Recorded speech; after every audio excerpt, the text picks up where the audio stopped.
pemirsa, Anda masih menyaksikan Habarung Ineng. Di video yang kita saksikan bersama tadi, kita bisa lihat mengenai terkait juga dengan tema kita hari ini, yaitu perempuan dalam inovasi pertanian. Dan masih dengan dua narasumber saya, yaitu ada Ibu Elfrida Rosa SPMP, beliau merupakan Dekan Fakultas Pertanian UNAIA, Universitas Abdul-Yatama. Dan juga ada di sebelah beliau Afra SP, yang juga mahasiswi pendamping beliau. Bu, mungkin boleh diceritakan dulu kepada kita semua mengenai foto-foto yang kita saksikan bersama tadi. Baik.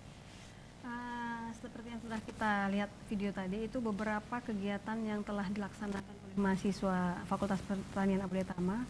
Di antaranya itu berbagai macam event pasar tani yang difasilitasi oleh Distanbun Aceh, ya, oleh kepalanya itu Pak Insinyur Hanan.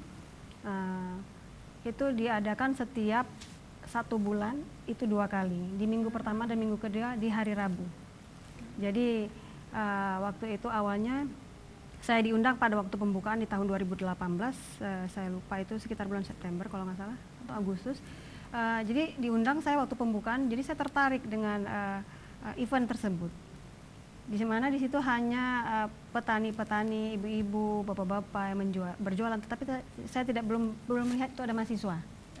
Sehingga saya tertarik menanyakan kepada panitia, apakah boleh kita sebagai mahasiswa itu untuk ikut. Oh, sangat welcome mereka. Jadi saya libatkan mahasiswa dengan intinya berwirausaha. Belajar berwirausaha, jangan money oriented saya bilang, tetapi kita jiwa wirausaha itu kita kembangkan di sana. Jadi hasil-hasil pertanian kita, terutama hidroponik dan yang lain, jika ada juga jagung, itu kita jual dan kita kemas, kita packing sebagus mungkin untuk menarik minat pembeli. Nah, juga dari hasil dari desa binaan. Terus beberapa kegiatan lain juga ada, kita pembuatan biochar. Di video tadi itu kita pasarkan di pasar tani.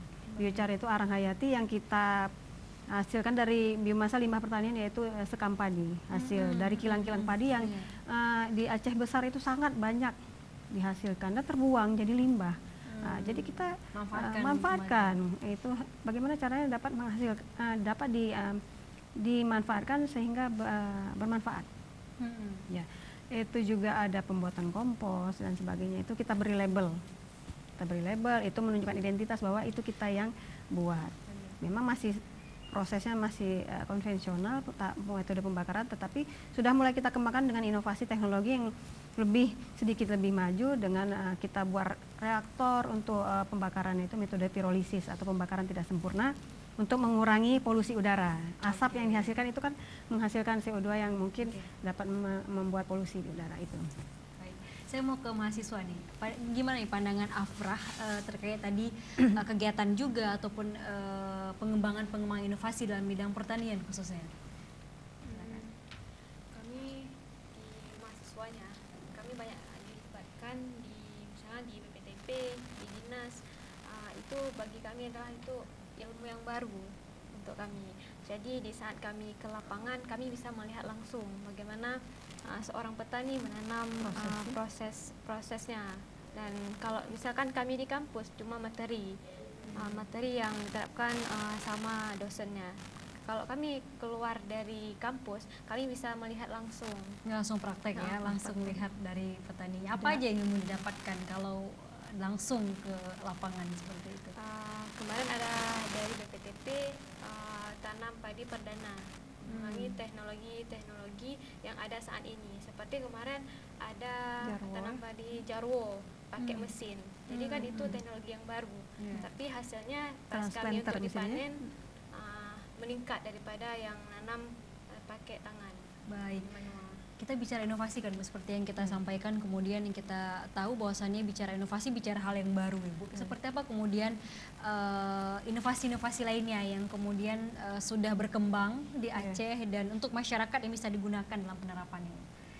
Khususnya mungkin untuk Aceh besar yang notabene sebenarnya lebih banyak ke pengembangan budidaya tanaman padi.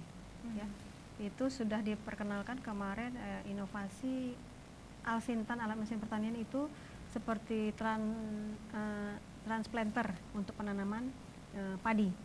Jadi mungkin itu sedikit lebih inovasinya lebih tinggi karena itu metodenya lebih mempermudah petani untuk menanam padi yang sudah disemai sebelumnya. Jadi alat itu untuk mempermudah penanaman. Ya, dari segi waktu mungkin lebih diminimalkan, terus mempercepat proses penanaman. Itu sudah dikenalkan dan mahasiswa kita sendiri sudah langsung waktu tanam perdana padi di sawah petani di Indrapuri itu mereka langsung ikut mempraktekkan gitu. Terus ada juga nama alat itu combine harvester kalau nggak salah saya, itu juga untuk alat panen, pemanenan padi juga. Panen padi. Ya, jadi alat tanamnya dan alat untuk panennya. Jadi saya rasa itu sekarang petani kita terutama di Aceh Besar sudah mulai menggunakan alat tersebut dan sudah ada saya lihat, saya pernah kunjungi UPTD Mekanisasi Pertanian di Indrapuri, itu sudah banyak alat yang disediakan di situ. Jadi ada juga beberapa BPP mungkin. Jadi petani bisa pakai alat tersebut. Intinya saya rasa itu menguntungkan. Baik. Ya. Sebagai akademisi Bu ya, yang selama ini di kampus, apa Bu kemudian perannya seperti tadi yang di Aceh Besar? Apakah kemudian Unaya sendiri itu mendampingi atau seperti apa Bu prosesnya? Ya. Satu sisi kita kita itu ada tridharma perguruan tinggi, salah satunya pengabdian kepada masyarakat. Ya. Itu memang wajib, terutama sebagai kita tenaga pengajar, dosen. Salah satunya kita aplikasikan ilmu yang kita dapat untuk diaplikasikan kepada masyarakat dengan melibatkan mahasiswa. Juga dengan keuntungan lain, kita sudah membuat beberapa MOU dengan dinas terkait seperti BPTP Aceh, Distarun, dan beberapa UPTD Mekanisasi Pertanian di Janto, juga Dinas Pertanian di Aceh Besar. Itu semuanya ada manfaat. Setiap ada event atau kegiatannya dari dinas, selalu kita disurati untuk dapat diikut sertakan. Tidak hanya si dosen, tetapi juga mahasiswanya. Kita harus menonjolkan mahasiswa. Gunanya apa? Agar ilmu yang didapat juga dapat diaplikasikan kepada masyarakat. Ya, semisal saya bilang tadi tentang hidroponik, yang sudah kita pelajari teori di kampus itu bisa langsung kita praktekkan di lapangan dengan membina ibu-ibu rumah tangga untuk hidroponik, serta pemanfaatan limbah-limbah yang banyak terbuang sekarang. Ya, seperti sekam padi saya bilang tadi, cangkang kulit kopi mungkin yang banyak tersebar berserakan di Aceh Tengah sebagai sentra produksi kopi. Jadi itu mungkin kita bisa arahkan kepada mahasiswa untuk berpikir lebih inovatif, ya lebih kreatif. Sekarang kita sudah menuju era milenial ya, era milenial yang sudah ngetren sekarang dengan revolusi 4.0 ya. Yang sebelum itu ya masyarakat ekonomi ASEAN, sekarang sudah 4.0, revolusi 4.0. Jadi kita berharap mahasiswa kita itu lebih kreatif, ya. Tidak hanya melulu dari informasi itu sumbernya dari dosen selalu. Jadi harus lebih kreatif. Kita dosen hanya juga sebagai narasumber yang dapat mendampingi, membantu. Mereka harus bisa menciptakan lapangan pekerjaan nantinya. Baik. Itulah tujuan kita mengajarkan mereka itu untuk dapat menciptakan lapangan kerja sendiri, berwirausaha. Kita mungkin lebih kepada ilmu yang didapat itu tidak sia-sia nantinya setelah selesai mereka melakukan atau menjalani studi mereka di universitas. Kelak ilmu juga yang telah kita beri sebagai dosen itu tidak akan sia-sia. Baik, ya. Ini apa udah langsung dengar ya dari Bu Dekan sudah memberikan harapan-harapannya. Kalau dari mahasiswa sendiri apa saja nih kemudian inovasi-inovasi yang sudah dilakukan selama ini itu seperti apa? Selama ini kami di mahasiswanya fokusnya hidroponik. Hidroponik. Mungkin bisa dijelaskan kita kembali dong, diingatkan kali hidroponik itu seperti apa? Biochar ya. Hidroponik itu seperti kita menanam di air ya, bukan di tanah. Media. Di medianya pakainya apa itu busa, Rockwool namanya. Jadi sekarang ada yang kata di depan rumah saya nggak ada lahan. Nah, bagi kami mahasiswa memberikan kepada masyarakat bahwa di depan rumah itu bisa nanam. Walaupun tidak ada lahan ya, dengan lahan yang sempit. Ya. Nah, kami berikan dan sekarang kami ada 4 desa binaan. Itu di Lambu, Pango, Lamte, dan Peniti. Nah, setiap saat kami seminggu sekali kontrol ke sana. Ada masalah apa, ada kendala apa, dan mereka sharing sama kami. Sampai pemasaran. Sampai di saat kami udah nanam nih, kemana kami bawa, dan kami bilang, Bu, jangan dipikirkan pemasaran ini, dan kami akan bawa ke pasar tani ini. Nah, di setiap bulan, 1 bulan itu ada 2 kali, awal dan akhir, dan kami bawa ke situ. Baik. Jadi masyarakat juga ikut diberdayakan ya dengan adanya ini. Tentu kemudian bagaimana tanggapan masyarakat sendiri di mahasiswa nih yang biasanya menghadapi masyarakat langsung seperti apa nih? Awalnya mengenalkan hidroponik itu? Pas awal mengenalnya masyarakat ragu. Ini anak-anak ini apa sih? Dan di saat kami berulang kali kasih bahwa ini hidroponik ini Bu bagus untuk kesehatan, dan untuk di depan rumah pun indah, dan orangnya praktek sendiri bahwa mereka merasakan yang kami bilang itu betul. Berarti juga masyarakat ini ya awalnya ragu tapi kemudian pantang menyerah ya. Bu, ini kalau kita bicara kemudian penerapan lainnya di inovasi selain kemudian hidroponik yang kita bisa saksikan, yang misal menanam dengan media air, apalagi Bu kemudian inovasi-inovasi yang hadir di masyarakat. Kita mungkin untuk saat ini kita masih fokus di hidroponik, di rak hidroponik, karena saya rasa desa binaan kita masih kecil, masih sedikit. Sementara keinginan masyarakat setelah melihat hasil kita di pasar tani itu kepengen, malah display yang kita letakkan di area pasar tani sampai mereka juga mau membelinya. Saya bilang ini tidak dijual karena ini display. Tapi kalau Bapak Ibu kepengen buat ini di rumah, itu bisa panggil kita dan kita tidak memungut biaya. Itulah bentuk pengabdian kita kepada masyarakat. Nah, kalau memang pengen lebih dalam lagi ke situ, kita akan membuat sosialisasi, penyuluhan dalam bentuk penyuluhan kepada ibu-ibu rumah tangga mungkin yang mungkin tidak ada pekerjaan, ya tidak terlalu sibuk, bisa kita sosialisasikan. Gitu. Baik. Nah, selain itu juga kita sekarang mengembangkan tentang itu tadi saya bilang pembuatan biochar tadi atau biochar. Ya, itu juga bisa jadi media hidroponik sebenarnya. Pengganti rock wool tadi yang kita pakai untuk sayuran pakcoy, kangkung dan sebagainya, itu kita bisa dengan jenis tanaman lain dengan menggunakan media arang hayati tadi dari sekam padi.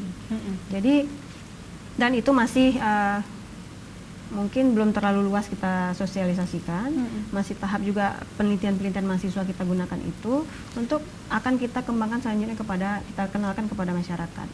Walaupun mereka masih awam, tapi insya Allah kita bertekad seperti hidroponik tadi, masih ragu, merasa susah perawatan, banyak keluhan, saya bilang kita belum mulai kok sudah takut. Gitu. Jadi dicoba dulu. Betul. Kadang ketakutan juga lahir dari ketidaktahuan, Bu. Ya. Mungkin juga masyarakat tidak tahu apa manfaatnya, Bu. Kalau kita mungkin bisa ceritain dari hidroponik sendiri dengan media yang selama ini mungkin kita mengenal media tanam panah. Tapi media air sendiri apa, Bu, manfaatnya? Misalkan dengan sayur yang bisa kita kenal selama ini kangkung, bayam, sawi.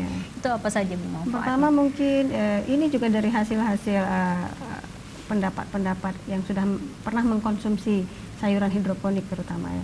Satu sisi karena dengan media air mungkin terus perawatan sebenarnya tidak susah. Kontaminasi juga dengan penyakit itu agak lebih kecil. Nah, jadi kalau kita tanam di media tanah mungkin kontak langsung antara tanaman dengan tanah itu kan lebih dekat. Penyakit-penyakit dari tanah itu gampang menyerang tanaman. Kalau hidroponik ini sistemnya yang penting itu seputaran lahan itu steril, tidak ada rumput-rumput yang tinggi-tinggi, itu insya Allah tanamannya terjamin. Apalagi di halaman mungkin saya rasa kan kondisi halaman rumah kita itu pasti lingkungannya tidak jorok ya gitu. Dan menghindari genangan-genangan mungkin, karena itu kan menimbulkan bibit-bibit penyakit yang akan menyerang tanaman. Satu sisi sayurnya lebih fresh ya, lebih segar. Ibu-ibu yang kepengen langsung masak mungkin langsung ambil dari depan ya, fresh from the oven kalau istilahnya gitu, segar, dan batangnya itu masih kandungan airnya masih tinggi, masih segar ya. Kalau kita udah lihat di pasar mungkin nggak ada yang sudah layu atau bagaimana gitu ya. Tapi kalau ini kita insya Allah juga dari segi nutrisi saya rasa tidak berbahaya. Karena kadar nutrisi yang kita berikan itu sudah ada batas-batasnya. Dan kita kontrol dengan menggunakan alat yang digunakan itu TDS. Untuk berbagai jenis komoditi tanaman itu ada masing-masing ambang batasnya. Jadi itu kita kontrol. Sampai itu kita kontrol kepada dan kita sosialisasikan kepada ibu-ibu yang melakukan giat budidaya hidroponik ini. Baik. Jadi, itu kalau mau dikonsumsi Bu, itu berapa lama biasanya Bu sayur-sayuran tersebut bisa dikonsumsi langsung? Masa panen. Masa panen. Kurang lebih 1 bulan. Tergantung itu kalau sawi jenis pacoy, ada juga samhong, ada selada merah, selada hijau yang sedang kita budidayakan saat ini itu kurang lebih 1 bulan. Tapi untuk kangkung agak lebih cepat masa panennya, kurang lebih 2 minggu. 20 hari malah. Jadi saya rasa kalau sudah memulainya, insya Allah ibu-ibu mungkin pasti akan selain tertarik seperti apa ya istilahnya lalai kita dengan itu. Jadi lebih menekuninya tuh lebih semangat lah. Lebih semangat ya Bu ya. Iya. Bisa fresh juga dengan hijau-hijau. Karena setiap orang yang melewati halaman rumah ibu-ibu yang kita bina itu berhenti mereka. Apalagi dalam kondisi yang sudah tanaman sudah jadi besar siap panen, itu akan menjadi suatu daya tarik tersendiri. Estetika itu tadi saya bilang nilai estetika kan tidak hanya bunga. Baik Bu ya. Ini selain menambah estetika juga menghasilkan dan bisa dikonsumsi. Bisa dikonsumsi. Kalau bunga kan tidak bisa kita konsumsi, hanya sekedar keindahan saja. Nilai plusnya banyak Bu ya. Nilai plusnya banyak. Bu, mungkin boleh dong dikasih motivasi ke kita yang ada di rumah, misalkan mengenai tadi hidroponik. Apa saja kemudian mungkin bagi kita yang tidak tahu Bu ya, mungkin boleh di-share ke kita semua. Seperti tadi bagaimana kemudian caranya dan bagaimana Bu, silahkan. Cara Budidayanya. Budidayanya ya saya rasa itu benihnya itu banyak dijual di pasar. Apalagi pasar Lambaro itu banyak toko-toko pertanian, sudah banyak dijual dengan berbagai merek atau varietas itu sudah banyak. Jadi mungkin untuk pacoy saya kasih sampel itu satu lubang tanam itu kita pakai medianya rock wool. Rock wool itu busa ya Bu ya? Seperti busa, itu sudah ada tanaman sendiri, itu pabrikan, dan dengan keranjang itu namanya net pot. Tetapi di awal saya pernah sosialisasikan kita juga bisa memanfaatkan limbah aqua gelas atau kemasan minuman. Jadi supaya ramah lingkungan ya, ramah lingkungan kan, sustainable. Jadi kita gunakan itu untuk sementara. Waktu itu saya perkenalkan dengan kemasan minuman gitu. Jadi kita perkenalkan itu. Jadi satu lubang untuk pacoy itu satu aja benihnya, kecil ya seperti bayam. Kalau yang pernah melihat benih bayam, itulah satu saja. Karena dia akan kembang itu memenuhi net pot atau media tempatnya, wadahnya itu full ya. Kalau bagus ya full. Satu itu kembang seperti bunga. Gitu. Mungkin tadi ada lihat di video juga ada. Iya. Begitu juga untuk selada atau selada merah itu bisa 2 ya. Selada. Satu juga ya. Yang banyak itu kangkung, bayam. Jadi jenis sayurannya itu ya Bu ya, kangkung, bayam, rumpunan itu bisa 10-15 kita tabur. Nah kalau untuk pacoy itu hanya kita lubangi dengan tusuk gigi saja, ujung tusuk gigi, gak usah terlalu dalam, jangan sampai tembus ke bawah rock wool, sedikit saja kita masukkan. Dengan pertama tetapi si rock woolnya harus kita basahi terlebih dahulu. Jadi kita semai, kita tutup dengan plastik hitam juga boleh, atau mungkin ibu-ibu ada yang mau nyimpannya di bawah kolong meja, kolong tempat tidur, bisa juga itu. Jadi dalam kondisi sinarnya tidak full, cahaya tidak full. Setelah kurang lebih seminggu sudah mulai berkecambah, keluar daun barang 3 lembar itu sudah bisa dibuka, 3 atau 4 lembar ya. 4 lembar. Nah, itu semalam saja yang saya bilang ditutup plastik itu hanya untuk mempercepat perkecambahan. Baru kita buka, siap tanam. Kurang lebih seminggu sudah kita bisa pindah tanam ke dalam net pot tadi yang sudah kita sediakan di dalam instalasi hidroponik, sudah kita rakit. Baru kita bisa pindah tanam. Nah, seterusnya kita menggunakan mesin untuk sirkulasi air itu ya tidak susah, saya rasa itu seperti mesin akuarium. Oke, jadi buat yang suka akuarium ya bisa. Ya, itu bisa kita pakai. Itu tujuannya apa, lebih ini, kalau kita tinggal itu tidak akan risau seandainya itu airnya berkurang. Ya, Itu karena airnya jalan terus, ada Baik. mesin, jadi ada bak penampungan dulu kita taruh itu, jadi mesin itu kita celup di dalam itu. Baik, jadi kemudian alatnya juga bisa kita temukan Iya, gampang dengan mudah ya dan Bu ya. tidak terlalu mahal. Saya rasa. Tidak terlalu mahal juga dan pasti hasilnya kita bisa rasakan pemirsa dalam tadi kangkung bisa Iya. 20 hari. Iya. Kemudian yang rumputan yang lain misalkan seperti bayam itu bisa Iya. 1 bulan ya Bu ya. Iya, kurang lebih. Jadi sangat ini ya, inovasi baru ini sangat terus kita harapkan ya Bu ya. Tapi Insya selain ini Bu, hidroponik khususnya dalam mengembangkan inovasi apa saja Bu? Kemudian tantangan-tantangan yang dihadapi Bu? Di awal ya karena kita baru mulai saat itu agak mindset ya. Yang pertama itu mindset masyarakat karena belum paham apa itu hidroponik. Mungkin hanya dengar-dengar saja, apalagi ibu-ibu rumah tangga. Mungkin tahu pun tidak gitu ya. Jadi perlahan-lahan kita ya harus sabar, intinya itu harus sabar untuk mensosialisasikan, memberikan pelatihan, penyuluhan. Di awal kita beri dulu pelatihan, penyuluhan. Penyuluhan. Sosialisasi apa itu hidroponik, apa manfaatnya, apa kekurangannya, segala macam. Respon saat itu seperti apa Bu? Ya kemarin kebetulan saya memberikan pelatihan tentang hidroponik yang diundang oleh sebagai narasumber oleh Dinas Pertanian Provinsi Perikanan ya, ya kota ya di Lampaseh ya. Jadi yang diundang itu ibu-ibu, memang ibu-ibu. Jadi mereka, saya tidak banyak bercerita tentang yang muluk-muluk tentang hidroponik. Saya langsung menampilkan apa yang sudah kita laksanakan. Foto-foto kegiatan. Biar lebih nyata juga. Lebih nyata. Kalau hanya sekedar teori saja tuh mereka mungkin ya tidak terlalu menarik buat mereka karena ibu-ibu. Kita juga harus melihat situasi dan kepada siapa kita menyampaikan suatu materi. Kita tampilkan inilah nyata yang pernah kita buat dan alhamdulillah sampai saat ini berjalan lancar, semakin berkembang. Juga jangan ibu risau bagaimana menjualnya. Itu kan pertanyaan pertama itu. Dari satu sisi mungkin harganya agak lebih tinggi sedikit dari yang sayur-sayuran yang ditanam secara konvensional atau di tanah. Itu kemana Bu kami menjual? Nanti dibilang mahal begini gitu.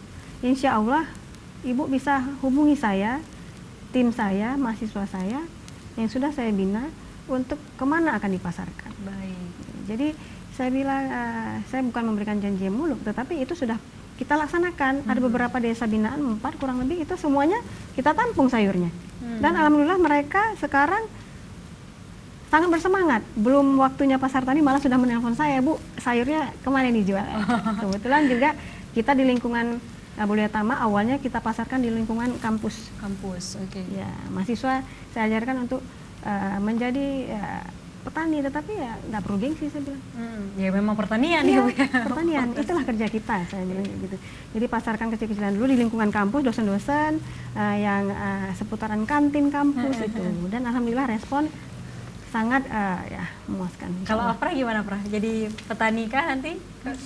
Petani berdasi. Petani berdasi. Milenial. Iya, sekarang. karena memang Bu ya, jangan semua kemudian jadi ini ya Bu ya. Iya, kita kan sekarang petani tidak harus berkotor-kotor ya dengan tanah, lumpur sebagainya macam. Tapi dengan pikiran kita, ilmu kita peroleh dapat kita berikan, kita Kembangkan. kembangkan. Ya. Baik, kita akan kembangkan lagi Bu. Kita akan kembangkan juga pemirsa di segmen terakhir. Jangan kemana-mana, Haba Orang ini akan segera kembali.